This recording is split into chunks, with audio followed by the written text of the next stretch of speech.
Hola, ¿qué tal? ¿Cómo están? Bienvenidos, bienvenidas. Gracias.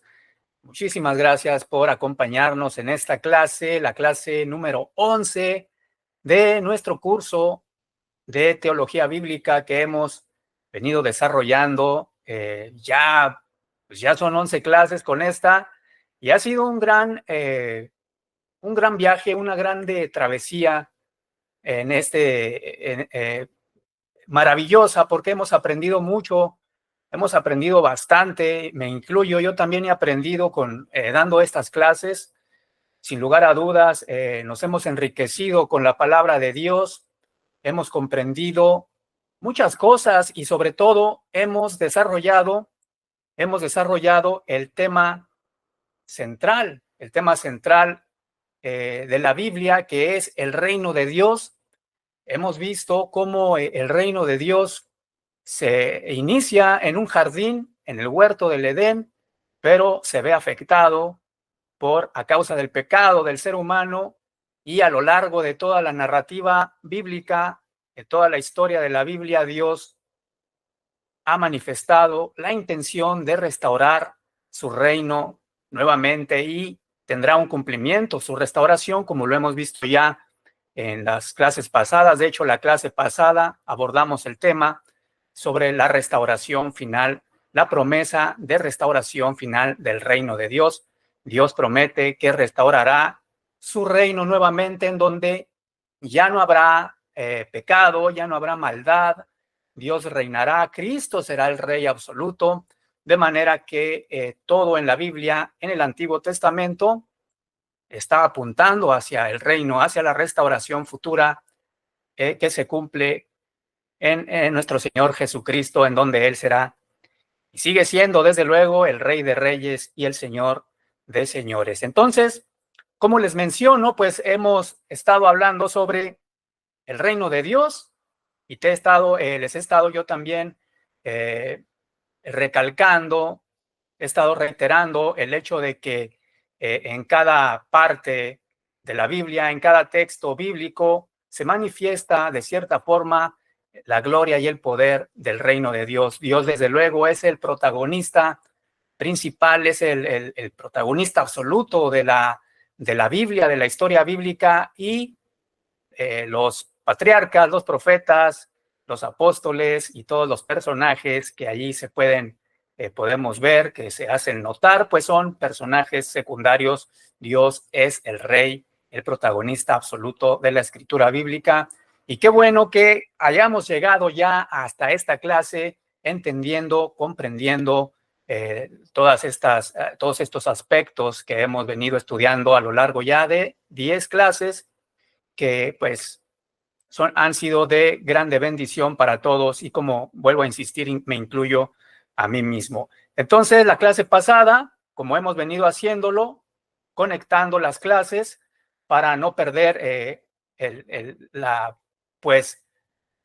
hilo, para comprender de una forma más clara la Biblia, tenemos que darle una secuencia. Nos damos cuenta de que la Biblia es un tema central, es una sola idea unida en 66 libros, y bueno, pues todo habla acerca del reino de Dios y la redención en Cristo Jesús, donde el Señor Jesucristo pues reinará al final de los tiempos. Y vamos a iniciar entonces de lleno con la clase del día de hoy. Ya es nuestra última clase y vuelvo a agradecer a todos ustedes. Gracias por estar atentos y por comunicarse con un servidor vía mensaje para hacerme llegar sus tareas, para exponer sus dudas, sus sugerencias, sus comentarios. Todo es muy apreciado de mi parte y de la parte de la institución que respalda que se lleve a cabo este curso, estas clases, y que seguiremos trabajando en más cursos más adelante que les vamos a ofrecer para que no se desconecten, no se salgan del grupo en el que estamos todos ahí unidos y pues al pendiente de estas enseñanzas, de este mensaje divino que el Señor, por su gracia, nos permite llevar a cabo. Y bueno, entonces vamos a seguir adelante con nuestro estudio. Sin más preámbulo, permítanme compartir las láminas que vamos a estudiar el día de hoy. Permítanme un momento.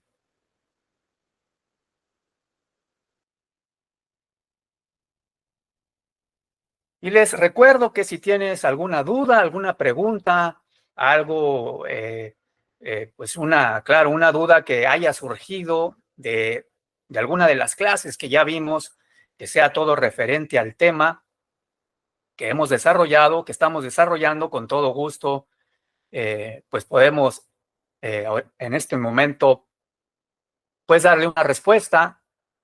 Bueno, pues iniciamos entonces con este tema que se titula Ya es la consumación del reino.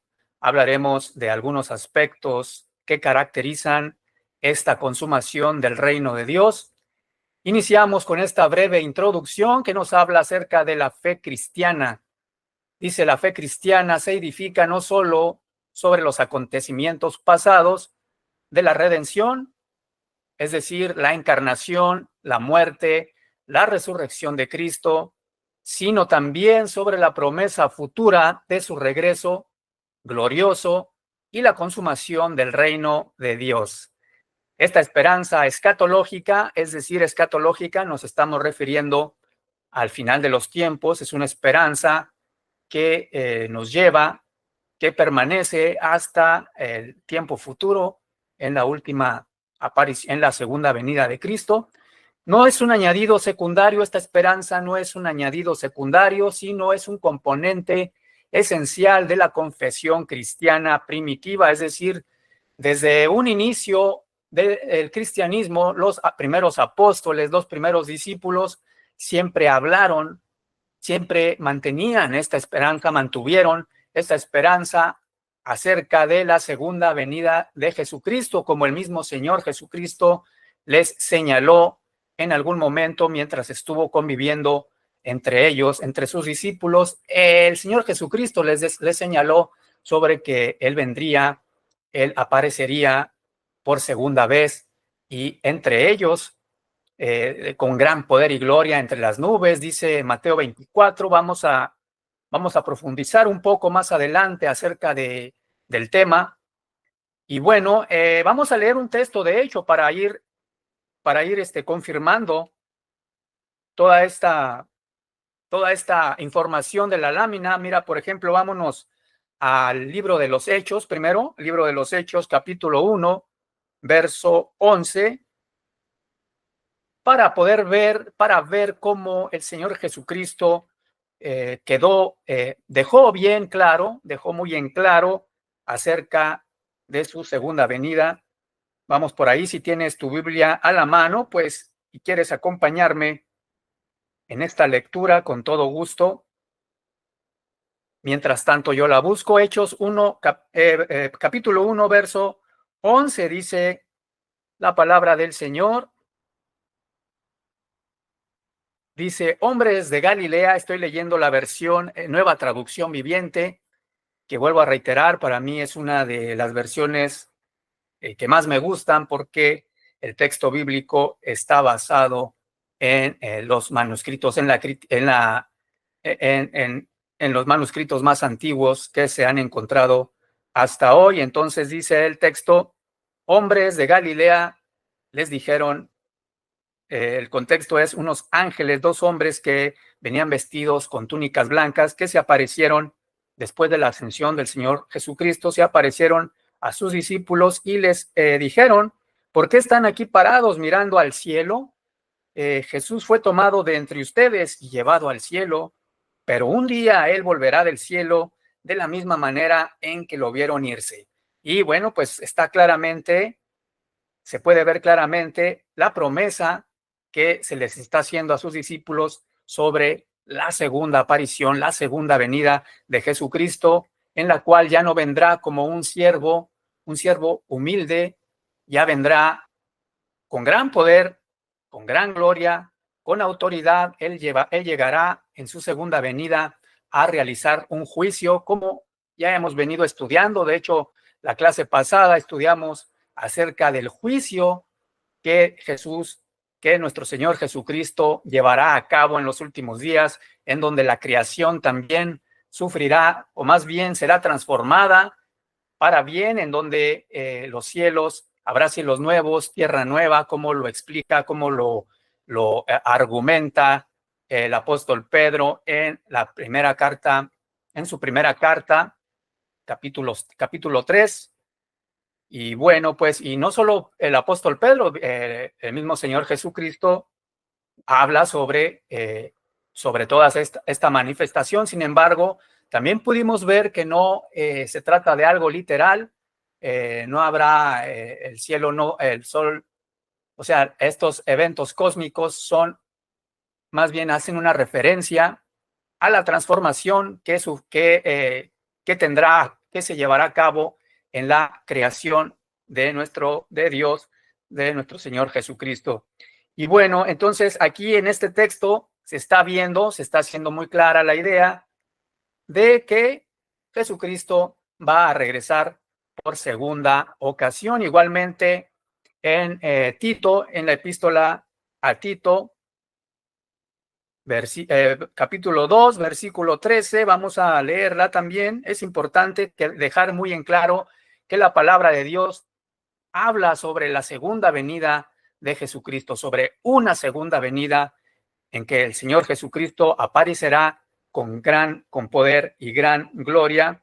Mira, vamos a leer Tito, capítulo 2 y el verso 13. Mira lo que dice: mientras anhelamos con esperanza ese día maravilloso en que se revele la gloria de nuestro gran Dios y Salvador Jesucristo. Aquí está la esperanza bendita de los apóstoles de la comunidad cristiana en el primer siglo. En este caso, el apóstol Pablo, escribiéndole a Tito, hace manifiesta esta declaración de que el Señor Jesucristo aparecerá por segunda ocasión y que por lo tanto debe de mantenerse su pueblo, esta comunidad cristiana, se debe de mantener con esperanza y sobre todo manifestando el amor entre ellos, la piedad, la caridad, la humildad, mansedumbre y todas estas cosas que el Señor Jesucristo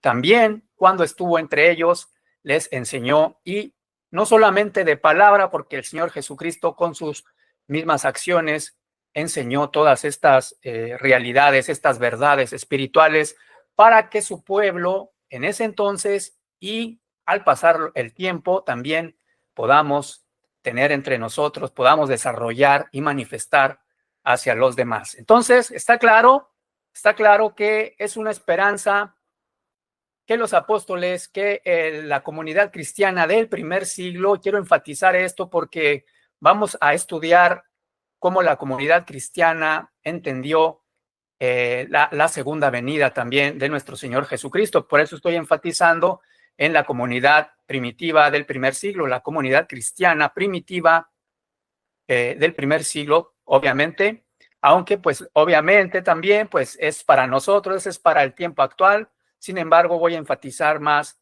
en la confesión cristiana primitiva acerca de la esperanza de la segunda venida de Cristo. Entonces, a lo largo de la escritura, desde los profetas del Antiguo Testamento hasta los escritos apostólicos, se revela un solo mensaje. Es decir, la historia humana se encamina hacia un desenlace en el que Dios, en Cristo, en nuestro Señor Jesucristo, traerá plenitud, justicia y restauración, y es lo que hemos venido desarrollando, el tema que hemos venido desarrollando a través de todas las clases que hemos estado estudiando. Continuamos entonces con la lectura de nuestras láminas y dice esta lámina: en el Antiguo Testamento, Dios hace una promesa de que Dios, él mismo reinará entre su pueblo. Vámonos a Levítico 26, capítulo 12. Acompáñame si quieres, si gustas, si tienes la oportunidad, si tienes tu Biblia en mano, pues, y quieres acompañarme con todo gusto. Mira, vamos a Levítico 26, verso 12. En el Antiguo Testamento estamos, y dice la palabra del Señor: caminaré entre ustedes, seré su Dios y ustedes serán mi pueblo. Viviré entre ustedes, no los despreciaré. Promesa del Señor, dice, seguimos leyendo: yo soy el Señor tu Dios, quien los sacó de la tierra de Egipto para que ya no fueran esclavos. Es decir, en el texto se le hace la promesa a Moisés y a todo el pueblo de Israel, en donde dice que Dios vivirá entre ellos, entre ustedes, no los despreciaré.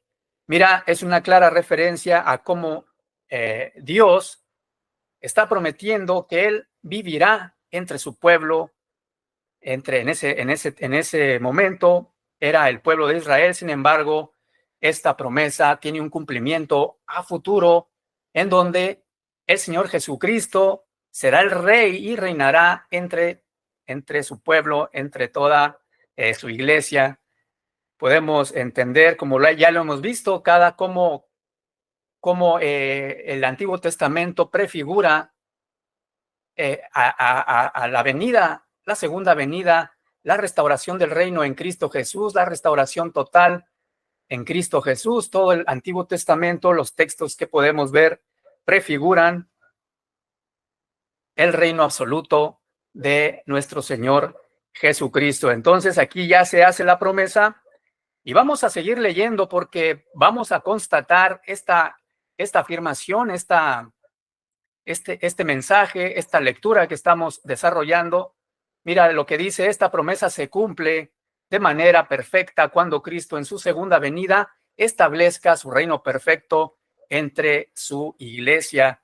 Y los mismos apóstoles Pablo y el apóstol Juan reafirman esta promesa de este texto en Levítico 26:12 para su cumplimiento en los últimos tiempos. Vamos a leer los textos para dejar en claro y que no quede duda de que Dios hace una promesa en el Antiguo Testamento y tiene su cumplimiento hacia un futuro que se cumple en Cristo Jesús. Vamos ahí a segunda carta a los Corintios, capítulo 6, versículo 16. Vamos a ver lo que dice la palabra de Dios a través de el apóstol Pablo.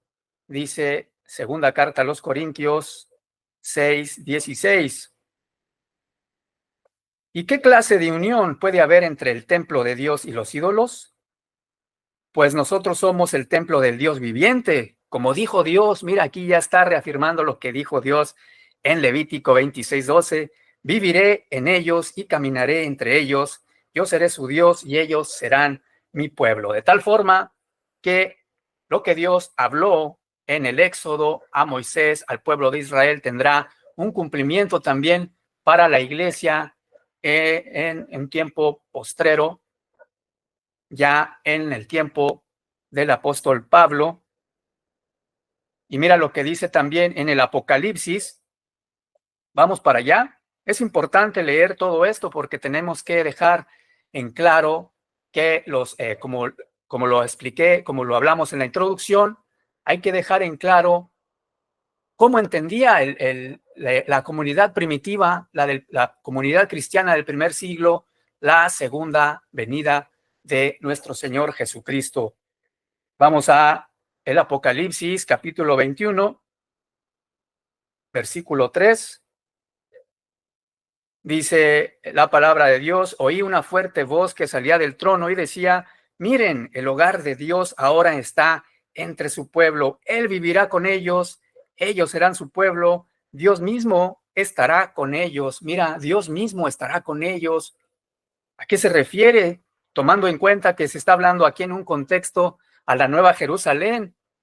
Es interesante porque la Nueva Jerusalén es la restauración, ya es el cumplimiento del reino, la restauración, la consumación, es un evento que se llevará a cabo en un futuro. Entonces, Dios mismo estará con ellos. Y bueno, pues aquí no cabe duda de que se está hablando, el texto en Levítico 26:12 tiene un cumplimiento también hacia el futuro. Es interesante todo esto, hay que entenderlo para no entrar en equivocaciones, en errores de comprensión. Debemos de tener muy en claro que el Antiguo Testamento y el Nuevo Testamento hablan de una misma cosa. Es una unidad bíblica maravillosa que debemos de entender como cristianos, porque nosotros tenemos esa necesidad.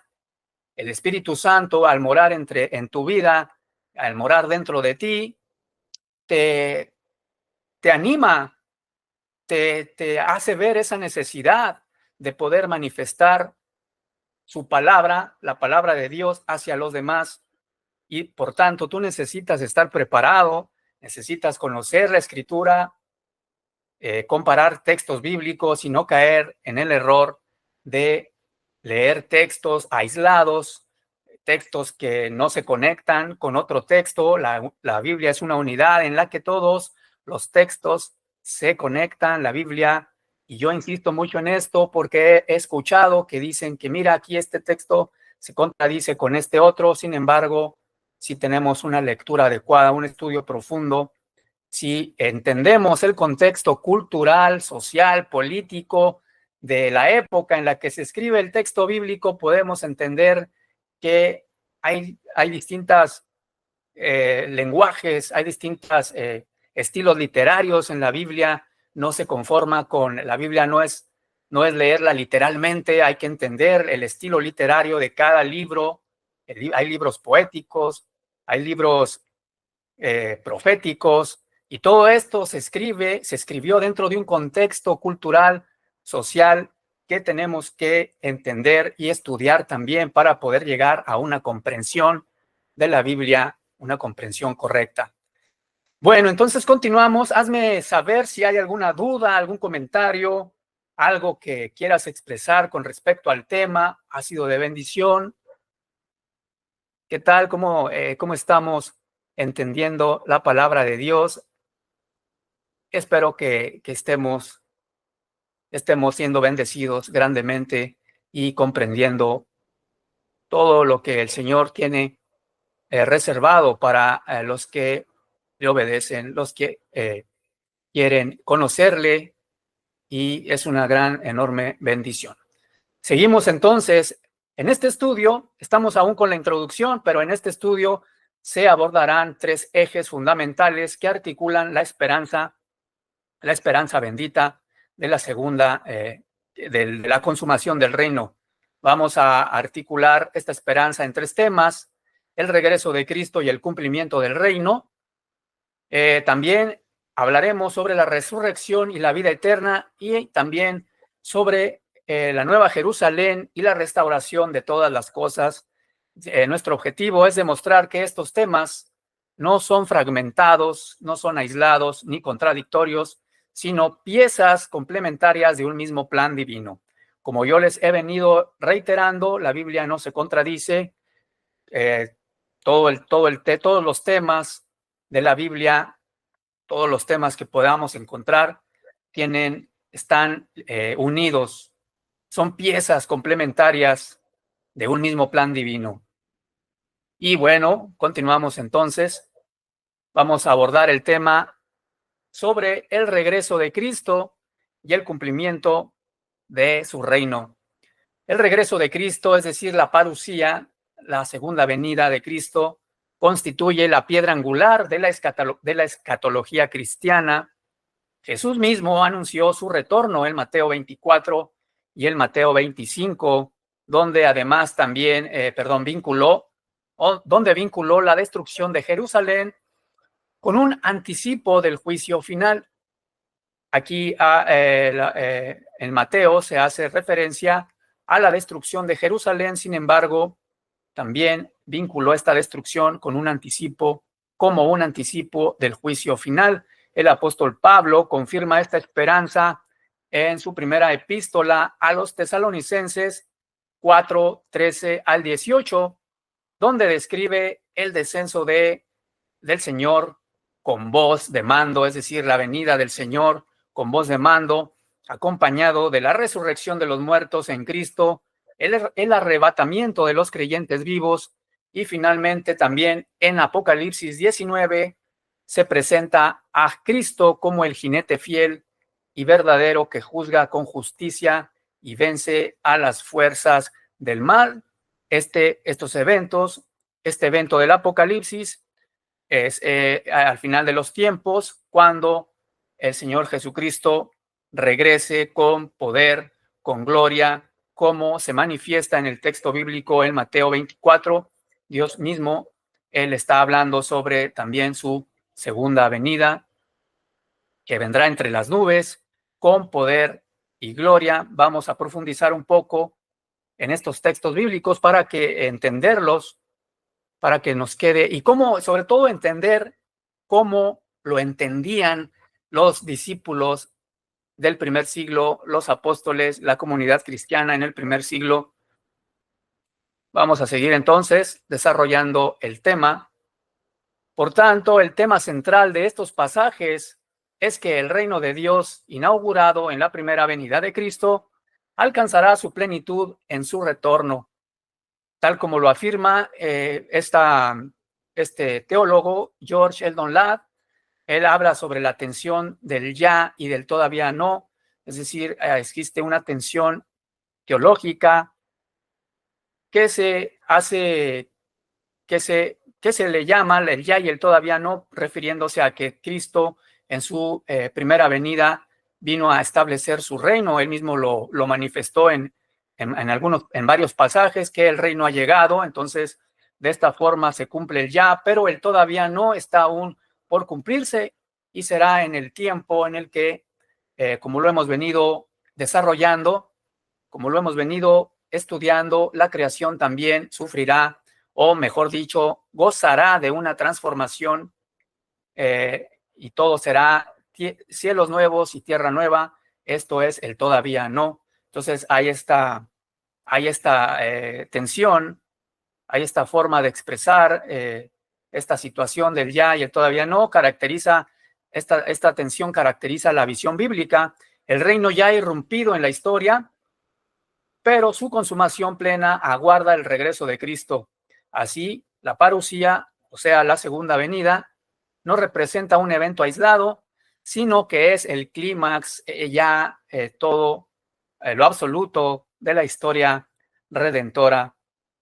Y así es como debemos entender la escritura bíblica, como que la segunda venida es el clímax ya de toda la historia, en la que Dios ha venido manifestando su intención por precisamente restaurar su reino. Mira, vamos a leer con detalle estos textos bíblicos sobre el regreso de Cristo y el cumplimiento de su reino. En Mateo 24:30 dice la palabra de Dios que entonces, por fin, aparecerá en los cielos la señal de que el Hijo del Hombre viene, énfasis, venida, y habrá un profundo lamento entre todos los pueblos de la tierra. Verán al Hijo del Hombre venir en las nubes del cielo con poder y gran gloria.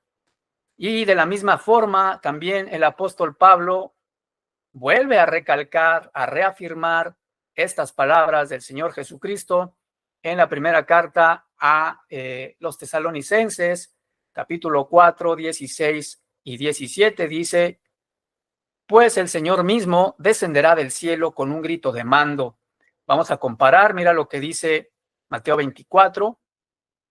Verán al Hijo del Hombre, es decir, al Señor Jesucristo, con poder y gran gloria. Acá Pablo dice, descenderá del cielo con un grito de mando, con poder, es lo mismo, con poder, con voz de arcángel y con el llamado de trompeta de Dios.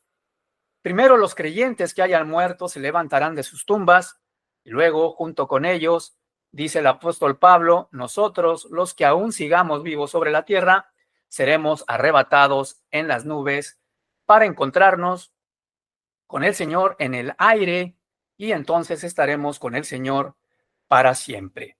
Y aquí yo hice remarqué algunas palabras, algunos conceptos que necesitamos entender para no caer en malas interpretaciones del texto bíblico, porque como hemos venido hablando, los apóstoles, la comunidad cristiana del primer siglo, incluyendo desde luego al apóstol Pablo, él entendía la venida de Cristo como un evento en el que se encontrarán con el Señor en las nubes, en el aire, etcétera, etcétera, pero vamos a entender a qué se refiere cuando él habla acerca de las nubes, del aire y del encuentro con el Señor, porque es importante y no caer en malas interpretaciones, para no caer en malas interpretaciones.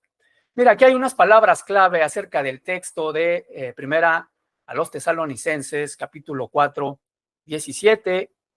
Una de las palabras clave es el término arrebatados.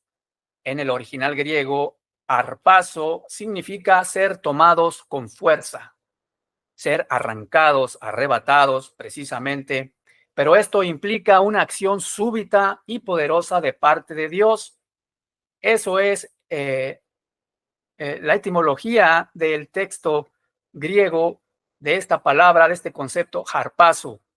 No es una metáfora débil, no se refiere, no significa una metáfora débil, es un acto divino real.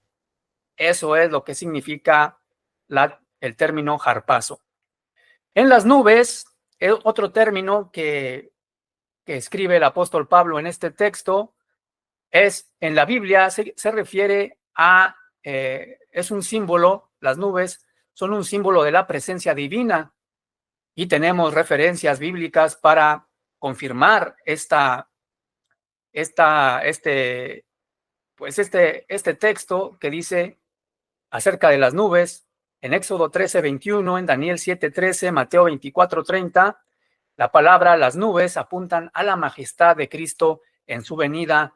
Que quede muy entendido, no habla de las nubes, esas nubes que tú ves en el cielo, esas nubes que parecen algodón, no habla de nubes literal, es una simbología que apunta hacia la majestad de Cristo en su venida. Recordemos que el texto bíblico también fue escrito en un lenguaje apocalíptico, en donde hay términos que no son literales, y eso es importante que lo podamos entender, y no solo que me creas a mí, es tu responsabilidad estudiar fuentes extrabíblicas, historia y todo lo que no solamente en la Biblia, porque es importante conocer el contexto en el que se escribe la palabra para poder entender mucho del texto bíblico que hemos venido estudiando. Entonces, en el aire también significa el término aera, aera, se refiere a la atmósfera baja, es decir, el aire no se refiere a ir más allá de la atmósfera baja. Sabemos que hay distintos niveles en la atmósfera, en la estratosfera. Entonces, pero en esta ocasión el término aera se le refiere únicamente a la atmósfera baja, el espacio entre la Tierra y el cielo solamente.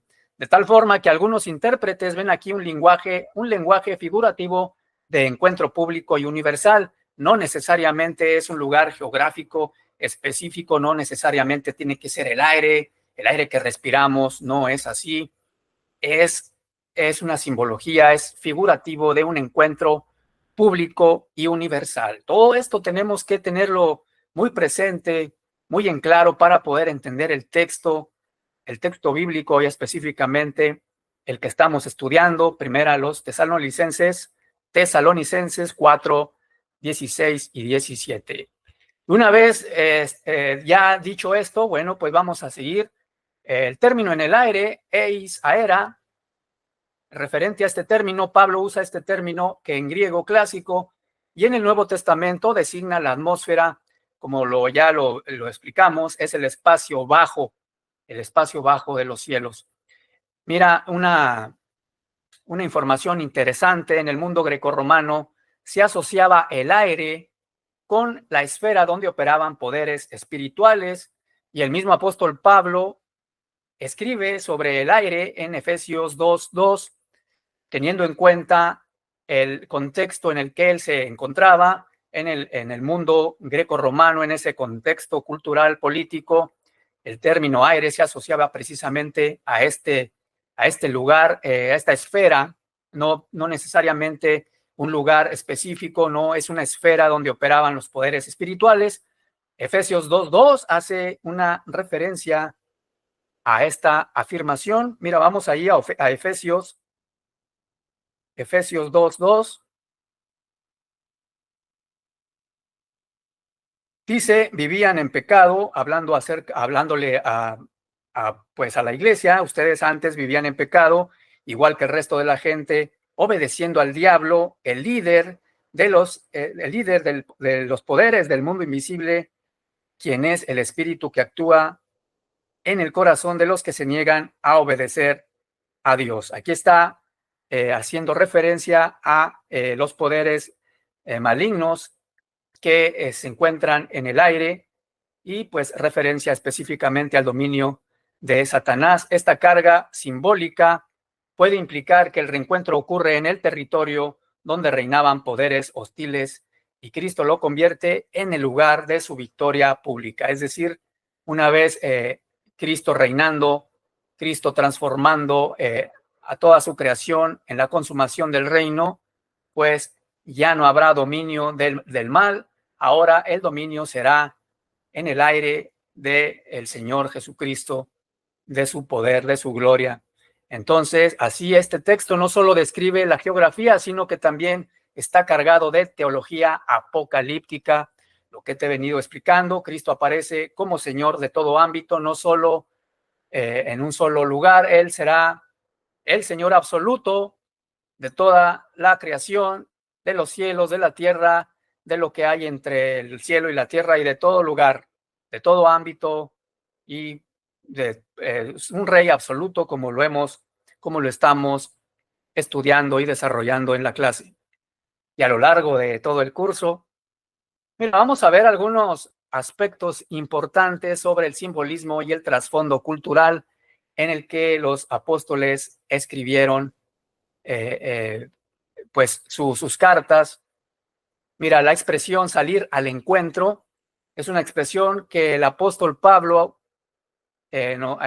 hace referencia en el texto cuando dice que nos encontraremos con el Señor, saldremos a su encuentro y estaremos por siempre junto con él. Esta palabra, salir al encuentro, se usaba apentesis en el griego original, se usaba en el contexto político romano para describir cómo los ciudadanos salían a recibir a un rey o general victorioso y luego lo acompañaban en su entrada a la ciudad. Es decir, aquí el apóstol Pablo está apoyándose al hacer mención de este término, salir al encuentro. Él se está apoyando en este evento en el que los ciudadanos salían a recibir a un rey, y de tal forma que también cuando Cristo venga, todo su pueblo, todos los ciudadanos cristianos, también recibirán a su rey, desde luego al Señor Jesucristo. Y en este sentido, Pablo estaría diciendo que los creyentes serán arrebatados para recibir a Cristo Rey en su venida y regresar con él en triunfo. N.T. Wright, otro teólogo importante, estudioso de la Biblia, interpreta que el pasaje no describe un escape al cielo, sino la recepción de Cristo como soberano para inaugurar su reino en la tierra renovada.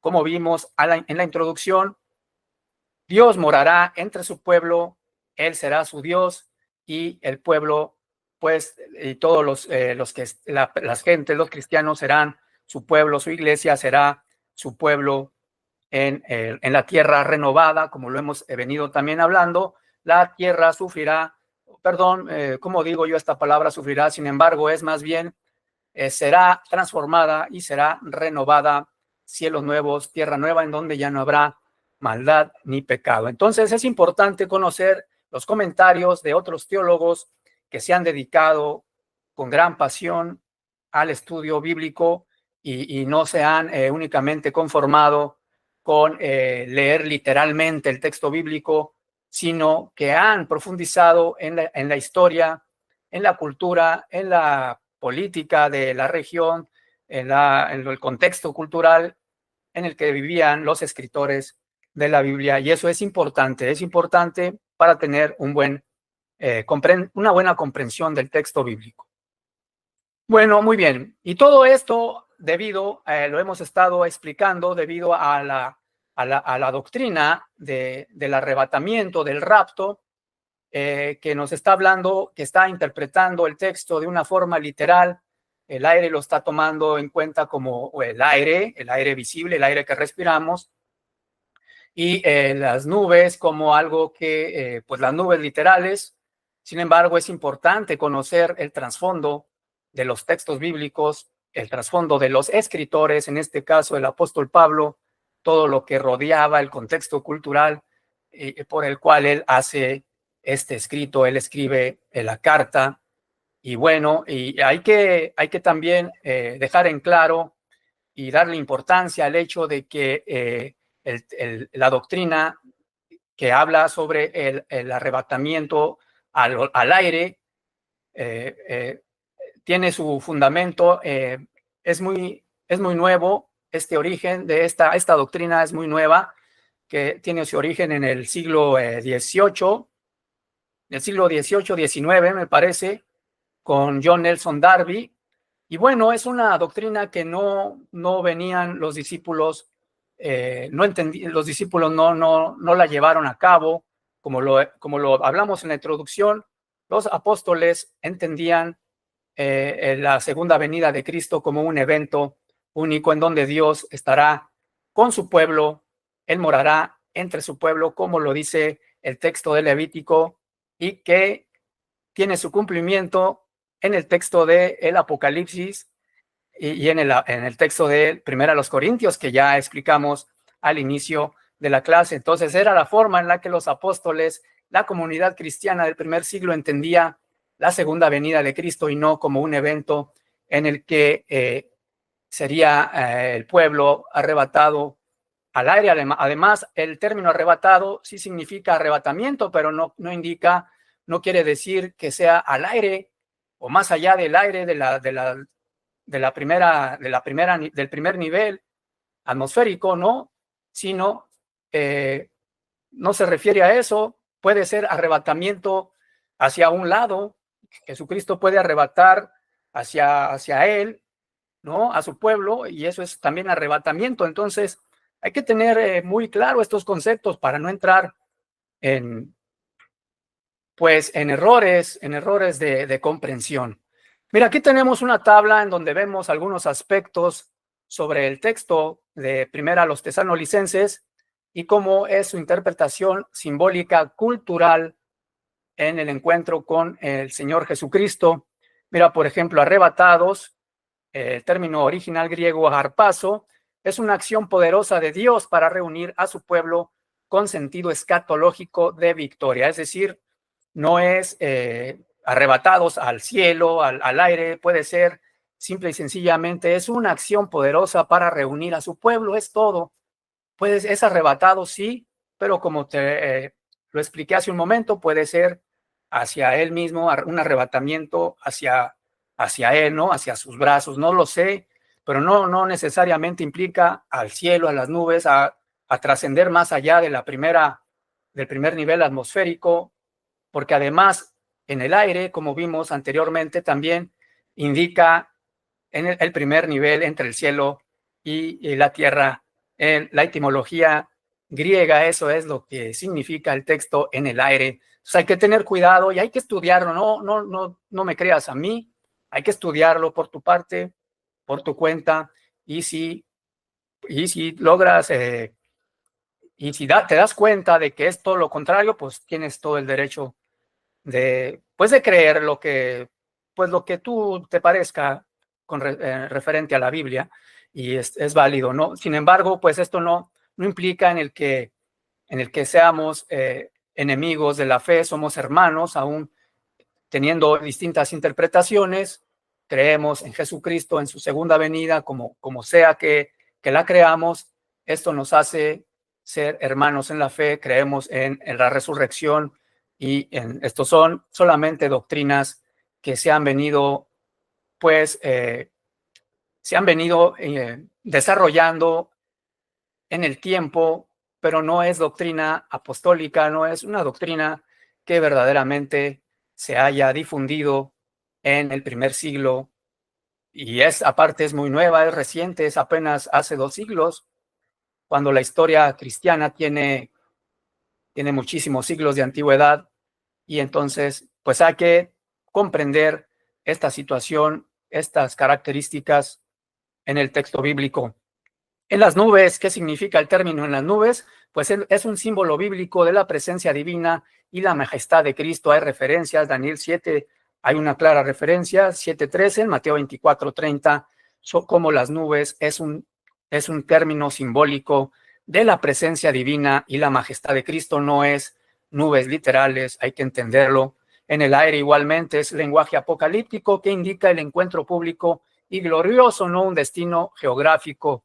El trasfondo cultural también es importante entenderlo porque está basado en la costumbre romana, específicamente en el texto en los tesalonicenses, cuando habla sobre el encuentro con Cristo, está basado en una costumbre romana que de salir a recibir al rey o al general y acompañarlo en su entrada triunfal a la ciudad. De esta forma, el apóstol Pablo también está haciendo alusión a que el cristiano en la segunda venida acompañará a su rey, al Rey de Reyes, el Señor Jesucristo, a su entrada triunfal a la ciudad. Es el trasfondo cultural en el que se escribió este texto. El propósito del encuentro es recibir a Cristo y participar con él en la consumación del reino sobre la tierra renovada. La armonía bíblica este texto resalta la unidad bíblica de la venida pública y visible de Cristo, y hay referencias que nos hablan sobre esta misma venida del Señor Jesucristo pública y visible, y esto reafirma y refuerza la unidad bíblica. Estamos, acuérdate que la intención de estas clases es poner de manifiesto cómo la Biblia es una unidad y no se lee, y los textos no se deben de leer de manera aislada.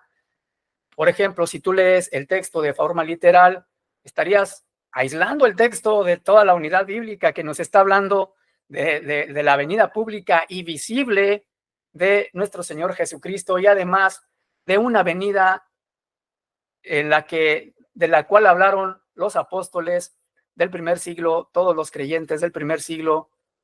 Es evidente en Apocalipsis 1:7, hay referencias, en Mateo 24:30, en Daniel 7:13 al 14. No los voy a leer ahorita, sin embargo, pues el material se va a compartir para que tú en la casa, con más detalle, con más calma, puedas estudiar estos pasajes.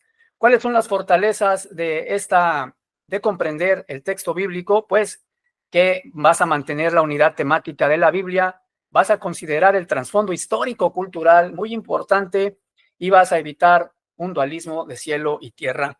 Esto es muy importante y muy necesario que ya como cristianos entendamos. No nos dejemos engañar por corrientes que se alejan de la palabra verdadera de nuestro Señor Jesucristo. Muy bien, continuamos entonces. Dime cómo te ha parecido la lección, las clases. ¿Están siendo de bendición? ¿Están surgiendo dudas? ¿Hay una pregunta que te haya surgido, que quieras manifestar? Con todo gusto podemos hacerla y seguir continuando con el desarrollo de nuestras clases. Muy bien, entonces continuamos con el tema, el regreso de Cristo. Vamos a hablar ahora, a cambiarle un poco el la página. Ahora vamos, sin embargo, no cambiamos el tema, pero vamos a cambiar vamos a hablar de otro aspecto de la consumación del reino, que es la resurrección y la vida eterna, esperanza del creyente. El regreso de Cristo está íntimamente ligado a la resurrección de los muertos, la cual constituye el núcleo de la esperanza cristiana. Pablo, en la primera carta a los Corintios, capítulo 15, argumenta que si Cristo no resucitó, entonces vana es nuestra fe, pero al haber resucitado, Él es las primicias de todos los que han muerto, es decir, Él fue el primero en resucitar. Hubo anteriormente a su muerte y su resurrección, Cristo mismo resucitó a muertos. Recordamos el caso específico de Lázaro, cuando él lo resucitó. Sin embargo, pues Lázaro volvió a morir, pero en este caso, Jesucristo ya no vuelve a morir, por eso Él es las primicias, Él es el primero que resucita de manera eterna para siempre. Entonces, la resurrección futura es inseparable de la resurrección de Cristo. Él es las primicias, sin embargo, habrá resurrección de muertos en su segunda venida, como lo detallan algunos textos bíblicos que ya vimos. Los muertos en Cristo resucitarán primero. Y bueno, vamos entonces a continuar con el estudio de las láminas. Permíteme volver a compartir, porque ya tenemos el tiempo encima, entonces es importante concluir hoy. Es la última clase y necesitamos concluir.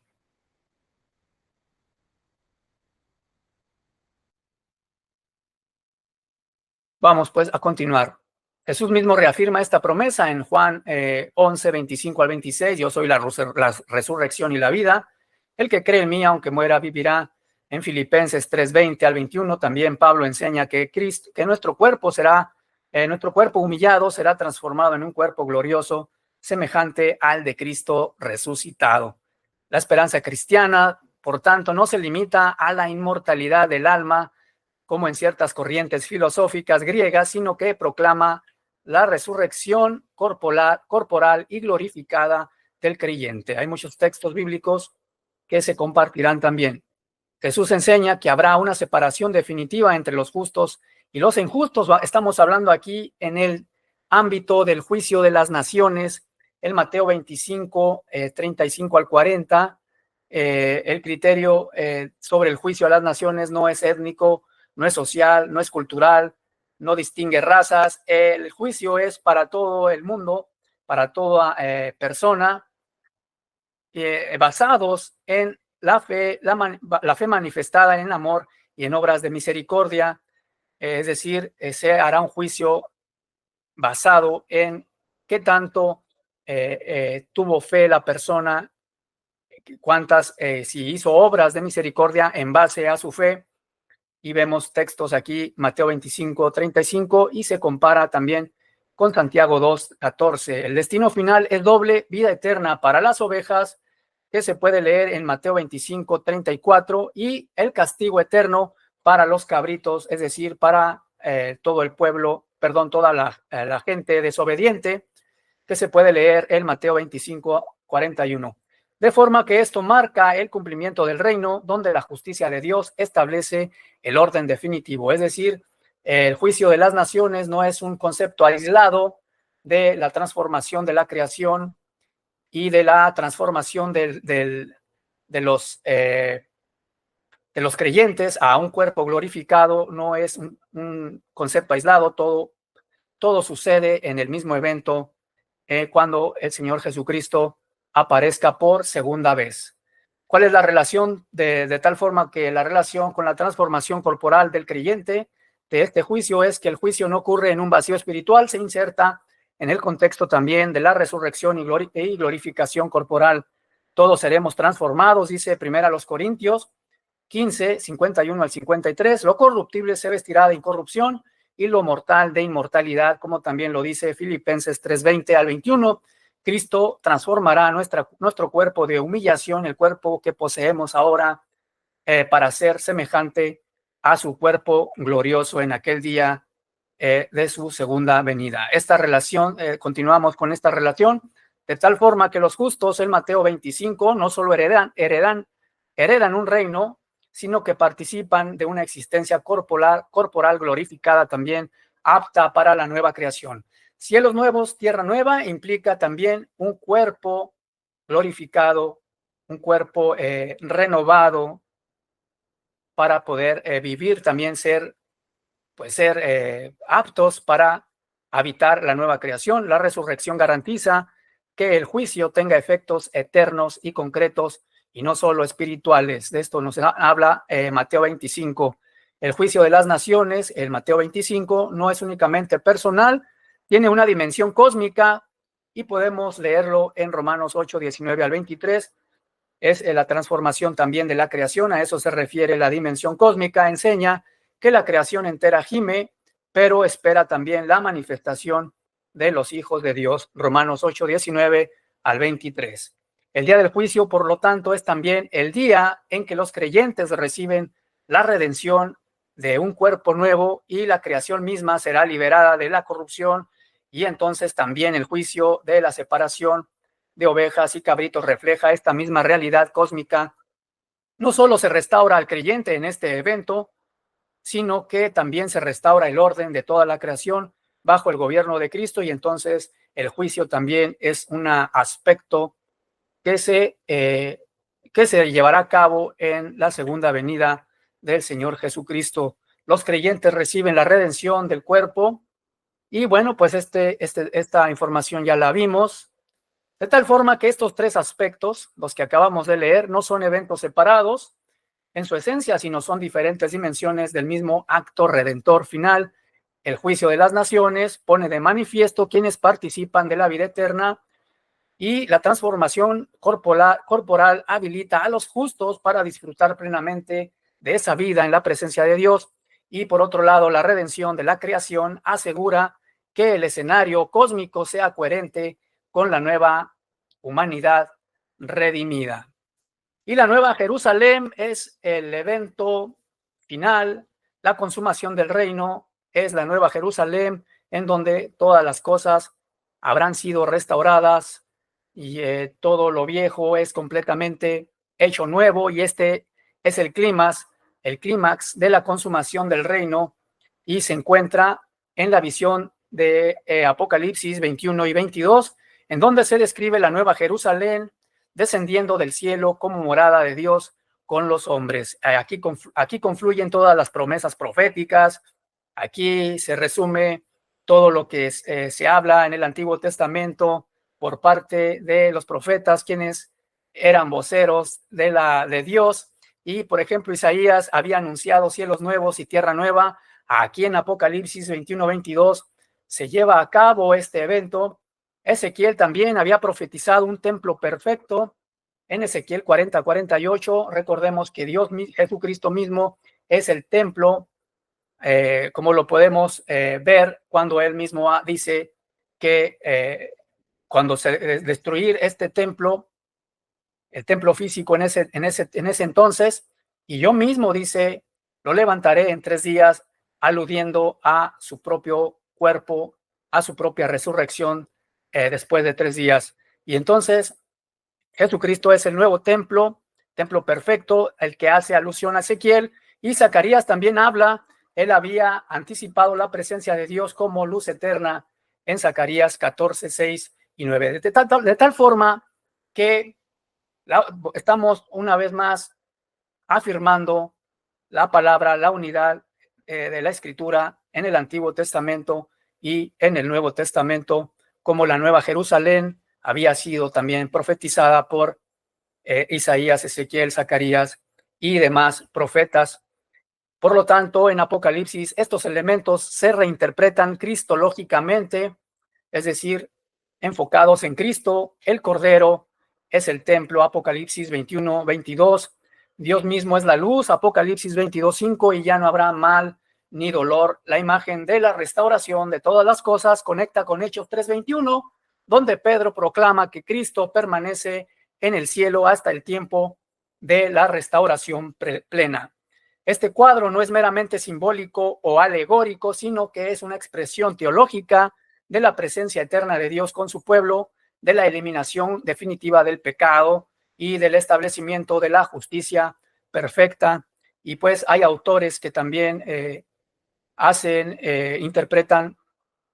esta misma interpretación, como Richard Bauckham, que subraya que el Apocalipsis no inventa un futuro extraño, no es un futuro extraño, sino que revela el cumplimiento de todo lo anticipado en la historia de la salvación. Pero recordemos que, como su nombre lo indica, existe una literatura apocalíptica, es simbólico el libro, no es literal. Entendamos ese aspecto también, que es muy importante para entender el mensaje de la Biblia, y debemos comprometernos a no solo estudiar Biblia, a no solo leerla, más bien, porque a veces solamente leemos, pero no entendemos, nos quedan dudas, aislamos textos, confundimos la palabra, creemos que se contradice porque aquí dice una cosa, pero acá dice otra. Por eso es importante que tengamos un estudio profundo y no solamente de la Biblia. Hay que recurrir a fuentes extrabíblicas, a otros escritores, a comentarios de teólogos, y sobre todo conocer historia, contexto cultural, y etcétera, etcétera, como yo les he venido explicando, les he venido reiterando. Por lo tanto, vamos a llegar a la conclusión de que la consumación del reino de Dios constituye la meta de la historia redentora. El regreso de Cristo traerá el cumplimiento de las promesas. El don de la resurrección corporal confirmará la victoria sobre la muerte, y la nueva Jerusalén será el escenario de la restauración final, donde Dios morará eternamente con los redimidos, como lo vimos en el texto de Levítico. Dios morará entre su pueblo, y se reafirma y se confirma en el Apocalipsis y también en otros textos del Nuevo Testamento, en el primer libro a los Corintios con el apóstol Pablo. Lejos de presentar contradicciones, por lo tanto, la Biblia exhibe una profunda unidad temática.